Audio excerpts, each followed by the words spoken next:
Ashamaa harka fuune kabajamtoota daawwattoota keenya. Viidiyoo gabaabaa kana keessatti faayidaa timaatiin qabu wajjin laallaa nu hordofaa.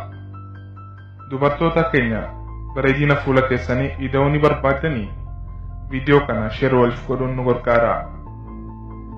Timaatiin faayidaa fuulaaf qabu hedduudha. San keessaa hanga muraasa wajjin laalla.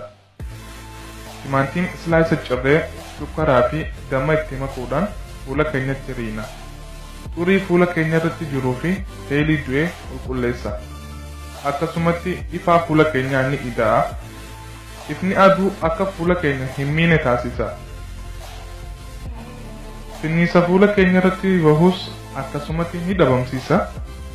Egaa muraa timaatimii fi damma shukkara walitti maktee fuula keetti riidee booda haga goggogu eegdee bishaan qulqulluun dhiqatta.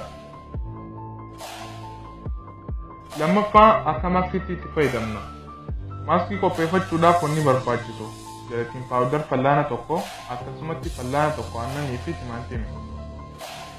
Jelatiin paawudar fallaana tokkoo fi fallaana tokko aannan timaatimii walitti makuudhaan eega xiqqoo danfistee booda damma xiqqoo siidaati.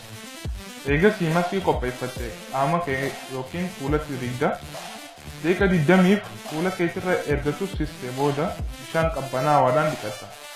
Timaatiin akkuma beekamutti uumamaa viitaamin C of keessaa qaba. Kan biraa ammoo maaskii fuulaati. Maaskiin kun kan amman dura laalleen adda. Maaskii qopheeffachuudhaaf timaatimii fi xuxxoo ammas damma walitti makuun daakta. Eegasii fuula keetitti dibdee deeqa 20 booda bishaaniin fuula kee dhiqatta. Viidiyoon kun akka isin gammachiise abdiin qaba.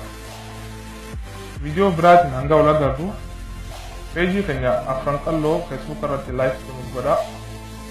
YouTube irratti ammoo chaayinaala keenya Odaaneshin subscribe godhaa.